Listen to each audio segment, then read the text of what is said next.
Every specialty has a story. Periodontology didn't begin in a modern dental clinic. It began thousands of years ago when ancient civilization first attempted to understand why teeth become loose, painful, and eventually fell out. This is the story of how humanity's understanding of periodontal disease evolved from superstition and observation to the foundations of scientific dentistry. The origins of periodontology date back to prehistory. Early humans used sharpened stone tools to remove decayed teeth, while interproximal toothpick grooves on ancient teeth reveal that they cleaned between their teeth thousands of years ago before modern dentistry. Around 3000 BCE, Mesopotamian physicians believed that dental disease was caused by the infamous toothworm. While scientifically incorrect, this belief dominated medicine for centuries. The civilization laid behind clay cuneiform tablets the earliest written records of medicine. These tablets contained the first documented instructions for oral hygiene, laying down one of the most enduring principles of modern periodontology: prevention begins with oral hygiene. Also, people used to clean teeth using cloth wrapped around a finger with salt, alum, and vinegar. In 2nd century BC, Clemens Alexandrinus was sure that Egyptians collected all their knowledge in 42 secret books, of which last 6 contained medical knowledge. The first medical papyrus was published by George Ebers in the year 1875. It is a scroll 20 to 23 meters in length and has about 108 columns of text. The scroll contains 842 magical formulas and folk remedies, some of which are still being used. It is presumed to be found engraved near Thebes. There is also evidence of a long tradition of empiricism in it. Now, even today, we can examine the Ebers Papyrus through digital archives. It also contains many references to gingival and periodontal diseases and offers number of prescriptions for strengthening teeth and gums. Across Asia, ancient India approached oral health through principles of Ayurveda, emphasizing mainly on prevention. Texts such as Sushruta Samhita described oral hygiene as a daily practice, recommending tongue scraping, jiva nirlekhana, oil pulling, gandusha, and herbal chewing sticks, dantadhavana, made from medicinal plants like neem and licorice for mechanical plaque removal and maintaining healthy gingiva. Ancient China viewed mouth as a window to the body. The Li Jing, one of the earliest medical texts, described toothache, dental diseases, and conditions affecting the gums.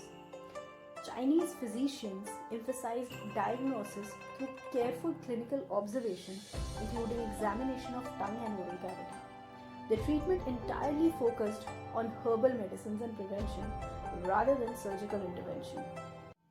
The Etruscans of ancient Italy transformed dentistry from simple tooth extraction to tooth preservation. They contributed something extraordinary, formulating first fixed dental prosthesis. They used gold bands and wires for replacing missing teeth, showing oral rehabilitation has ancient roots. The Hippocrates of Kos was the first to separate oral disease from divine punishment, attributing them instead to natural identifiable causes. In Hippocratic corpus, pituita was believed to be primary cause of gum inflammation and periodontal disease. Ancient Greek physicians relied on humoral theory and believed that health relied on 4 humors: blood, yellow bile, black bile, and phlegm. Hippocratic writers linked severe gum diseases directly to systemic illnesses. They noted that persistent splenic maladies caused belly to swell, spleen to harden, and gums to detach from the teeth and emit a foul odor, thus demonstrating oral health as a reflection of internal bodily disharmony. Paulus Cornelius Celsus, a Roman encyclopedist who bridged classic Greek medical theories with practical Roman applications in his landmark multi-volume compendium De Medicina. It's an 8-volume medical treatise he formulated the classical medical tetrad of inflammation: rubor, calor, tumor, and dolor. He was the first writer in medical history to explicitly use the term tartar. He advocated mechanical stimulation and massage of gingiva to improve tissue tone and blood circulation. He also recommended early oral hygiene. His writings in De Medicina outline operations on the gums utilizing two primitive but effective instruments: lancet, which was used to incise and drain gingival abscess, and cautery, which is a heated iron that was used to burn away heavily infected gum tissue. Paul of Aegina, a prominent Byzantine Greek physician. His 7-book encyclopedia, Medical Compendium, profoundly shaped both European and Islamic medieval surgery. Paul of Aegina was the first to explicitly mandate mechanical removal of tartar.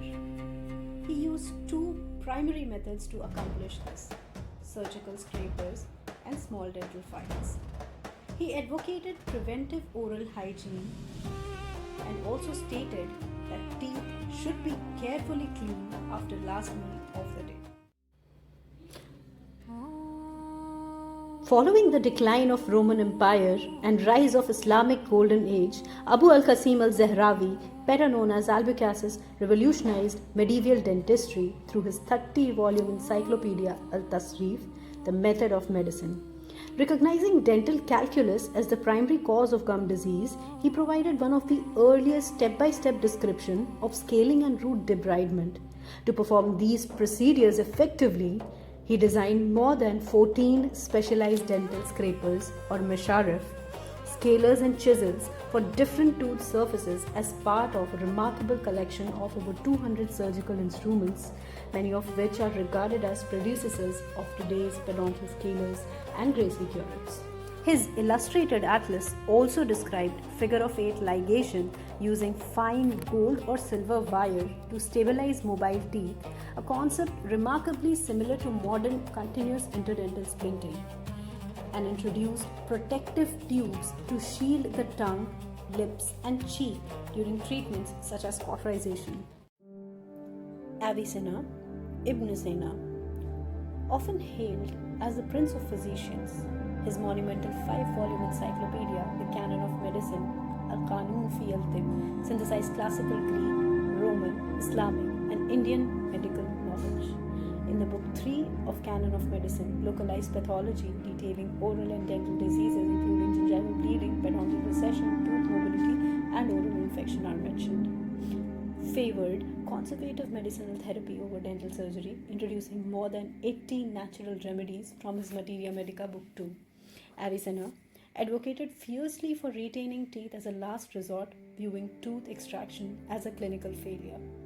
He heavily utilized essential oil-rich plant families such as Myrtaceae and Lamiaceae for their natural antimicrobial properties.